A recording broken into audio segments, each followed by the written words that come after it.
it. Hey, Hellblazers! Welcome back to Newcastlecrew, a Southgate Media Group podcast dedicated to all things related to the DC comic book character of John Constantine. I am Lilith, and joining me as always is Phil. What issue are we talking about today, Phil? It's 11. been so long, I don't even know. Issue 11. Issue 11? Well, it's another damn crossover. We're still in Forever Evil. The title of it is Like a Bullet. Let's see. This story is continued from what? Trinity of Sin, Phantom Stranger, volume number 4, issue 16. And it continues in Trinity of Sin, Pandora number 8. We get a brief recap that goes as follows. After the crime syndicate's attack, offset the balance between good and evil in the world, the evil within humanity's collective unconscious took physical form in the name of light. With the only person he cares about besides himself missing since the attack, yes, we are talking about Zantana. He collected a band of merry misfits and dimwits to form Justice League Dark to help find Santana and the rest of like all the mystical sorcerers. Turns out they're in Nanda Parbat, chilling in a Lazarus pit. Apparently, I don't know why it had to be Nanda Parbat. I feel like I'm in an episode of Arrow right now. Because yeah, you need any like strange goings on in that part of the world. It's always non the Parbat anymore. So cliche, man. And like my favorite quote of the issue, what was it? It was from Nick Necro. Are you really gonna make me threaten to kill her? You know I hate a good cliche. Nick Necro, like, come on, dude, your name, bro. Come on. All the good rap names were taken. Apparently. Like, don't even get me started. I was excited because Felix Faust is like a very good villain for John Constantine. Mm-hmm. So apparently Nightmare Nurse wasn't Nightmare Nurse or was being controlled by Nick Necro. And like all the like little spells and charms, he's like Constantine's actually like 2 steps behind. Like this is crazy. This is not the John Constantine I know. That's New 52 Constantine. I know the things a man won't do for love. To paraphrase from the first episode of Game of Thrones, where Jaime throws Bran out the window because he saw him banging his sister. Well, this podcast is rated teen. I figured I'd just work that in there. Doing the epic rewatch. Gotta get ready. Winter's coming. The final season. Eventually. Anyway. This issue's weird. I really hate this Forever Evil thing. It is being dragged out. Well, I'm to not the break of June. I mean, that was most of those New 52 crossovers. I mean, they love to drag that stuff out. Especially for Forever Evil. How much stuff went down there? Oh, that's right. Beat the heck out of Nightwing. Thank you. And I can't say what it leads into. Futures End. Some of the stuff that comes out of Futures End is pretty decent, but like the Tim Drake stuff and the Batman Beyond stuff is pretty awesome. But how we got there was not worth the toll, bro. And like he gets captured and his whole team's captured and it's a cliffhanger and it's like, well, I know you got like up to issue 23, so I know we get out of this. And I mean, it just felt really out of character. Like I get that he cares about Zantana, but not to the point. He even says it. He's like, being brave, that's not who I am. And at least he references that. He realizes that within himself. And I mean, this is what, like at least the second or third issue in a row where it's like the arc didn't start in Constantine and it doesn't end in Constantine. It's just like smack in the middle of. I think the whole Forever Evil plot goes like that. He's the middle. It goes Phantom Stranger, Constantine, Pandora. And I'm like, who cares about Pandora? Like, Exactly. Just be honest. Like, why do we need that? If you want to drum up sales on Pandora, stick her in the middle. Or stick her in Wonder Woman or something else. But no, I guess if you want the end of the story, you gotta get Pandora. Exactly. You can skip the beginning and the middle, but you can't really skip the end. Mm-hmm. I guess that's their theory. I'm like, little did you know I was only reading the Constantine. Little did you know. As much as I love Phantom Stranger, what they did to this, it was like Forever Evil, more like Forever Crap. Forever meh. Forever ho hum.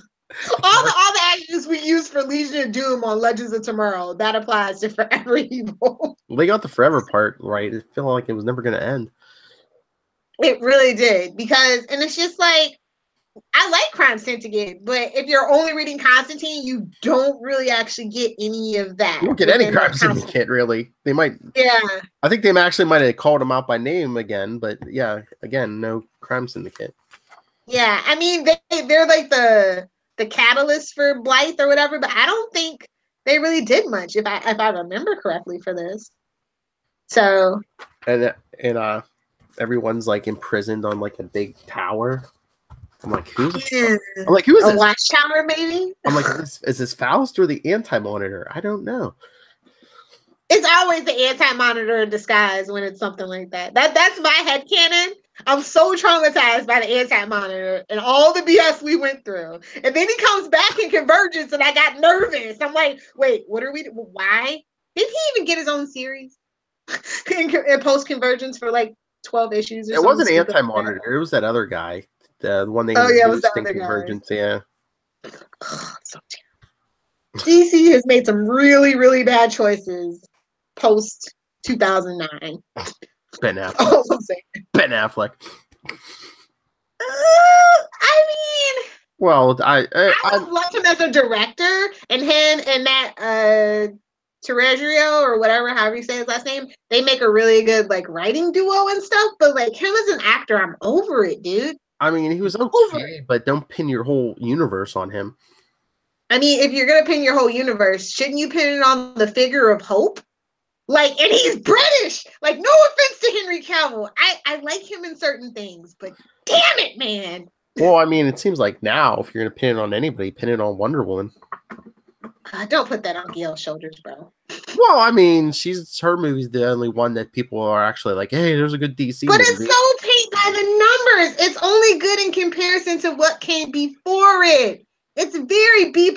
Like, yeah, but I mean, as a real Wonder Woman fan and a cinema fan, it's got great scoring. The cinematography is great, but that story is so paint by the numbers. I swear, I saw that paintbrush in the #1. Yeah, okay? But it was like the only movie in the DCEU that was like actually like somewhat bright compared to all the dark. Yeah, she's the symbol of hope now, and I guess that's great. That's not really what I want from my Wonder Woman, but it's just me. They haven't been able to get Wonder Woman right in the comic books for how long? Just kind of like John Constantine. They don't really know how to balance that anti-hero, angsty, cheeky, smarmy charm. Like, they just don't know what to do with that. And I feel like maybe if they got another like up-and-coming British writer or anybody from the UK, it might translate a little bit better. Well, they want their cake and they want to eat it too. You know, they want old school Constantine, but they also want him smack dab in the middle of the DC superhero universe. And there's a way to do it, and Justice League Dark, in theory, is a great way to do it, just not with this team of Nightmare Nurse and And you can't have Batman and the Swamp Thing don't feel like they have history. It's just kind of like all over the place in a mess. And you can't have the Justice League in there every other issue either.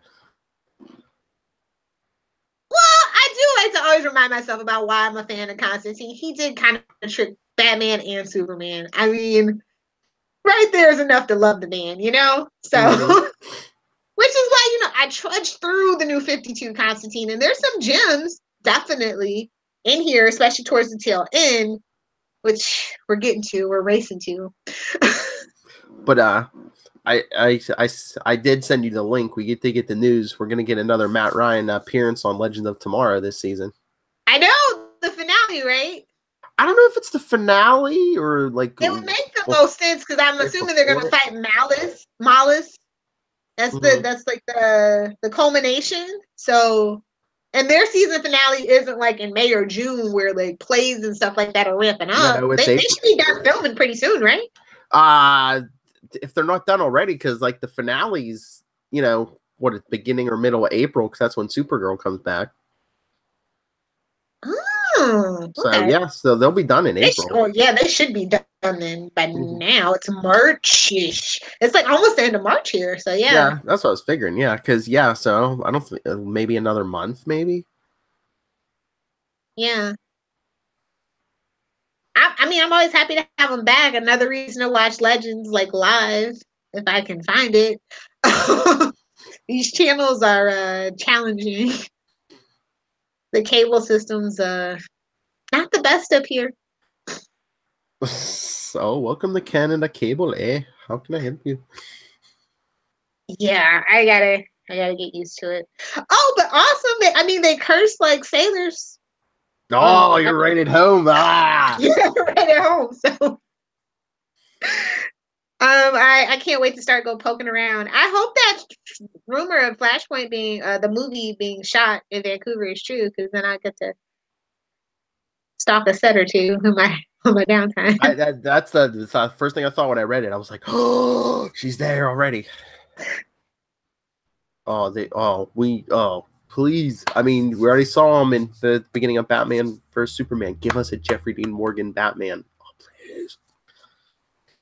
I would die. Like, that's who, if you want old gritty Batman, I was just like, They already showed him as Thomas Wayne. He has a partnership with Warner Brothers.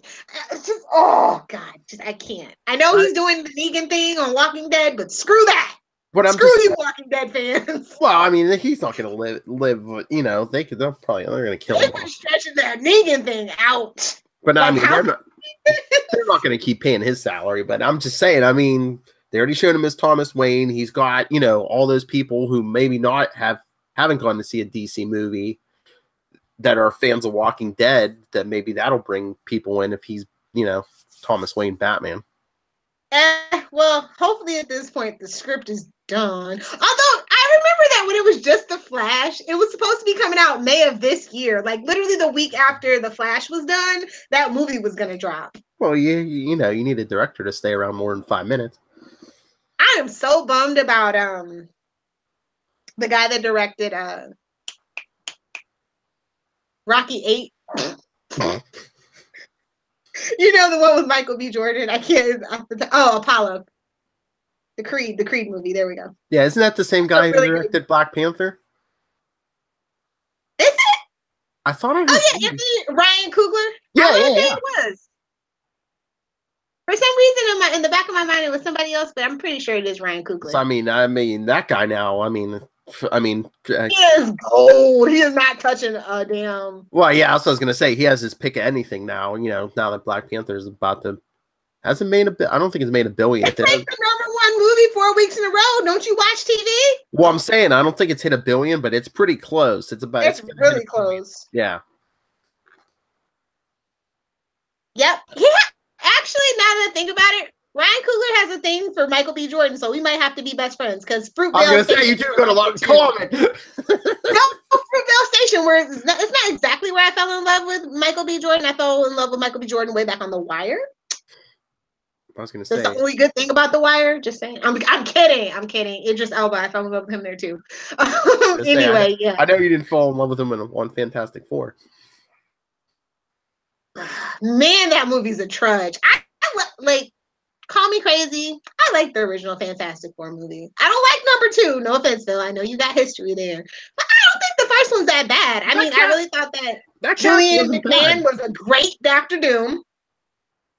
And, you know, really, when it comes to Marvel, the villains fall flat. But he actually kind of stood out even in the Foxverse. So, I mean, with better story and stuff, I mean, that cast was good. I was iffy about the Jessica Alba thing, just to be honest. Like, it's because it's Jessica Alba, man. It's early 2000s. Yeah, She's hot. but Let's do it. I liked her better than this last one, though. No, I like Mara in other things. Like, Yeah, she is like, awesome in the first season of American Horror Murder House. Like, she's good in other things, but I didn't like her as Sue Storm. But then I really didn't like anything about that movie. So. I like the dad. Rest his soul. He's gone now too. So I mean, yeah, and Michael B. Jordan's a great actor. I just wish they hadn't saddled him with that movie. Yeah, that was the craziest casting choice I've seen. But since Chris is Captain America, like, dude, he already played one. You only get one. Well, that's the one meme I saw a couple weeks ago. They're like, the MCU has now redeemed 2 Human Torches. Just a mess. Just like Constantine. Like, this issue just kind of bummed me out because I felt like he was stupid and like he was blinded by love. And yeah, I totally ship Constantine and Zatanna, but like at the core of Constantine, that's not the kind of person that he is. Oh, you want to hear? I have no evidence. I have no nothing, but the complete selling out of John Constantine, the John Constantine character. All right. On Tuesday, I bought my son, and he's already watched it like 3 or 4 times, the Lego Flash animated movie. Zatanna's in it, although she's working with Dr. Fate. But there's a... Now, are they doing the thing with Dr. Fate where her father took it over, or just original Dr. Fate? It looks like original Doctor. They really don't go into it much because it's, it's focused on Flash and the Justice League, but it looks like original Dr. Fate. Although his voice sounds like Barry White, but I don't know why. But no, there's a survey in there.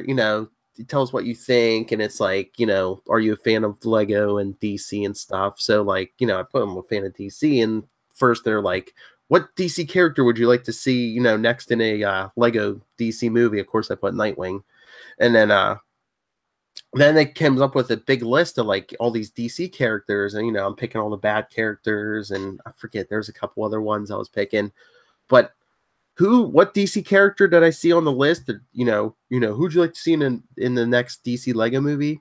Constantine. You know what? Only if they have Matt Ryan do the voice. But like literally nobody else can do Constantine live action or voice animation, like voice acting. Of course. Sorry. And I mean, he could probably. It'd be a lot. He'd have a lot more leeway. But I mean, could they really do the character justice if they're doing him in like a Lego movie that's basically for kids? I mean, was that Batman movie really for kids? I was PG, right? What, the Justice League Dark? No. Like some of those Lego movies are like PG, right? What? The Lego movies. I could have sworn I saw one that was like PG-13. Yeah, I think they're I don't know, not 13, but I think they're PG just for like, like animate, like a little bit of violence, but it's like Lego, so you hit somebody, they fall apart. Yeah, I could have sworn one of them. One of those Batman ones. I don't know. I haven't seen them all because there's a ton of them. And there's too many as far as I'm concerned now. They've kind of ruined the charm of it. Yeah, well, most of them, it's all like Batman or Justice League. But yeah, this is like the Flash one, even though the Justice League's in it too. Is that like a direct to DVD or? Yeah, it's direct. It's direct to DVD. Okay. Now my son's all obsessed with Reverse Flash. I don't think that there's anything wrong with the selling out of. I think they sold Constantine out the minute he joined the DC universe. They had a plan. Let's get a new comic book. Because we got the TV show. So let's really try to focus on it. But they put it in NBC. So now we know better. Powerless proves it. Now we know better. NBC can't be trusted with DC properties. But I mean,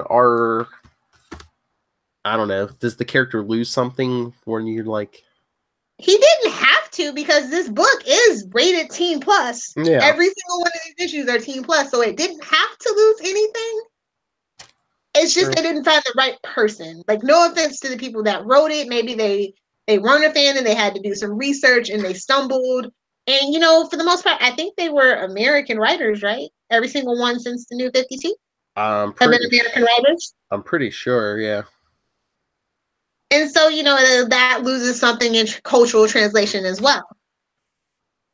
So that's what I said. Just get some young up and coming British person to write the next Constantine. It'll never happen in a million years, but you know what would like skyrocket if they could get Alan Moore to write some Constantine. But it'll never happen. He'll never write for DC. Yeah, they soured that deal. Yeah, no. I don't think he'll write for any mainstream comics, but I mean, he would do. I think he'd do Marvel before DC at this point. No, I think he would do DC before Marvel. Oh, really? Yeah. Even after all the Watchmen stuff, because I mean, that was his. I'm not gonna point fingers. It was a concerted effort to not have that movie succeed. Okay. Well, not even just the movie too, but it's just like all the merchandising and stuff. Like I keep seeing more and more Watchmen merchandise, and I'm just like, I think that's. I mean, there's a time to bury the hatchet when enough zeros have been written. You know. I mean, if they really, really cared about Constantine and they wanted to make him a huge success, they would have Alan Moore back. And you know, if they wanted to do the TV show the right way, he should have been like the showrunner, executive, creative consultant, or something. Much like how Good Omens, thank God, on Amazon Prime, is being run by Neil Gaiman, and it's a total tribute to his friend, Terry, who co-wrote the book with him, which a lot of people forget, but I don't. Nerds don't fight me. Did you see that? That's interesting. Did you see the Neil Gaiman stuff? He's getting like he's doing like this Sandman line of like related characters. I guess there's a new Lucifer book coming out. Yep. Of that, and the one that he did, the more recent Lucifer book, that one was really good. So I'm really excited. Like he hasn't lost that touch yet. So because I think they said, isn't that going to be under Vertigo? Like again, like all that. Yeah, stuff? it's going back to Vertigo. So why don't they do Constantine and Vertigo again? I don't know what the legal situation with Constantine is about why he has to be in DC still. But cha-ching. Honestly, if they put him back in Vertigo, it would make more money, I think. It's that he's coming home. He's going to go back to how he used to be. We're getting the original Hellblazer vibe. Like, I just feel like DC doesn't get it when it comes to Constantine. You would sell more comics, but I don't know if they're like, oh, we couldn't market this to like a bigger audience if he's in. They market Lucifer. I mean, they made a TV show and it's a cop procedural. Yeah. For what it's worth, I'm just saying. True. iZombie is, I mean, that's a bad example. I mean, the show's great, but it's super, super loose. Like you think Arrow is a bad Green Arrow adaptation? iZombie, like, I don't even know. I was just like, her name's not even the same. She eats brains. She's great. She used to be a Power Ranger. Another Halle Berry Catwoman. No. iZombie is actually a really good show. Rob Thomas is a genius. It's very Veronica Mars-esque. That's why I like it. It's a good binge watch. But it doesn't resemble the comic too much. Yeah. So it's just like, there you go. Neither does Lucifer. So maybe they just can't get Vertigo characters right.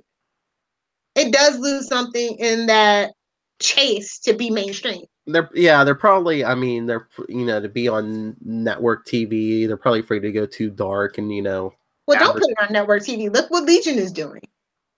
Yes, I watched it. Watched it on the plane. The whole first season? Literally on the plane. Yeah. Was it good? Was it good? It was interesting. Like, I'm not a Twin Peaks, kind of person. But I thought that it was beautifully shot, and it's intriguing, and it's fun, and it keeps you guessing at the very least. And it's kind of in the X universe. You love some X-Men stuff. Yeah, it's X adjacent. So even though it's Xavier's son and all those things, maybe kind of want to read the comic book. I might if I ever get some time. Yeah, I was thinking about checking out that new one. Maybe we'll do it on Wade's World. There you go. Shameless plug. Oh, maybe when season 2 of Legion comes out. Of course, our tie-ins. We're trying to be like Marvel with our tie-ins. So are we gonna definitely after show for whenever Constantine shows up on Legends? We're doing another after show. Sure. Yes. Okay. Just put you on the spot. Awesome. So what would you give this this issue?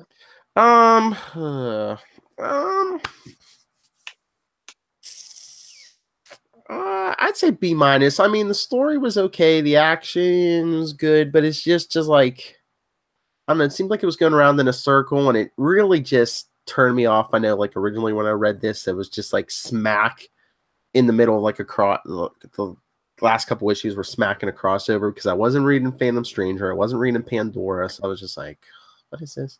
Why weren't you reading Phantom Stranger? Phantom Stranger actually isn't that bad from what I recall. I mean, it's not the best thing. He's not like the most awesome like Phantom Stranger from like when he teamed up the first time with like Swamp Thing and John Constantine. Now that was epic. I mean, I don't think I got into it. Just probably reading too many books. I mean, too many books. Yeah.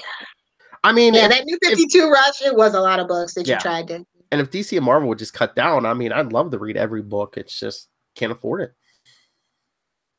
Well, and everything isn't for everybody. I have learned that. Like, I used to be like, oh, I'm going to complete all these collections. It's like when they refresh, it's like, it's time to jump on the train again. And then I just burn myself out.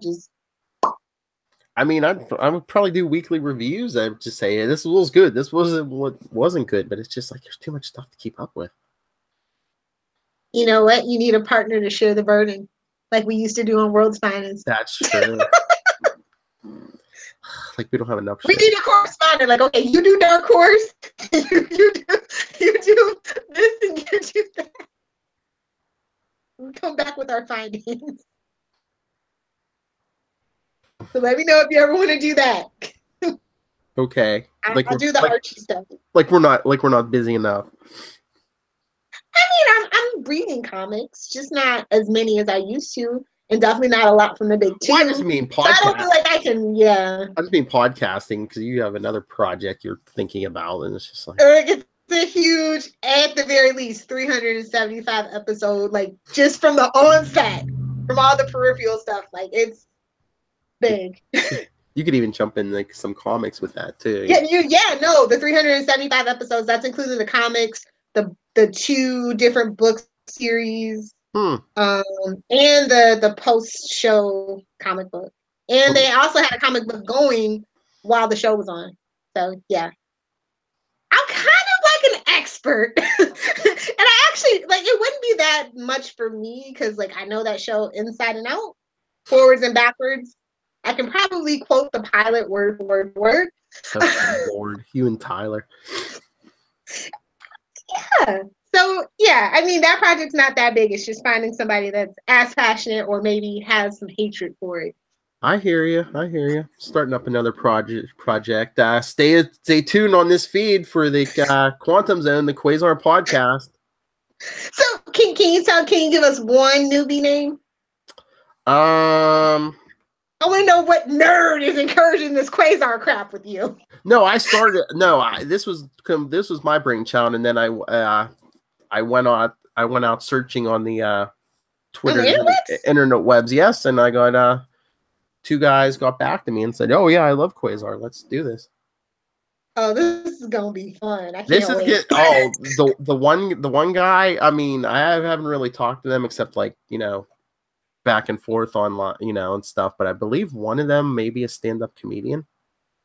Nice. I mean, we have a lot of those. Not professional, but we have a lot of those in South Comedians. These all jokes. All jokes all the time. That's why Charlie doesn't join us. The potty humor.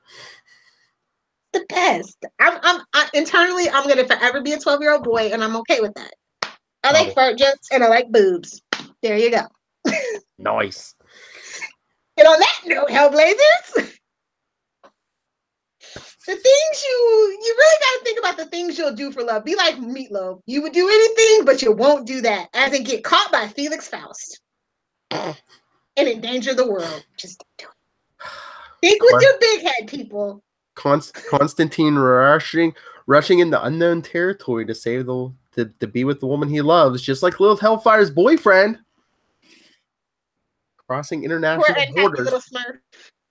Crossing international borders. Getting smuggled in underneath the RV trailer. Oh Lord! Heard the dogs are sitting there all comfy. The boyfriend's like strapped under the vehicle. Oh. Do we shameless plugs? Yes.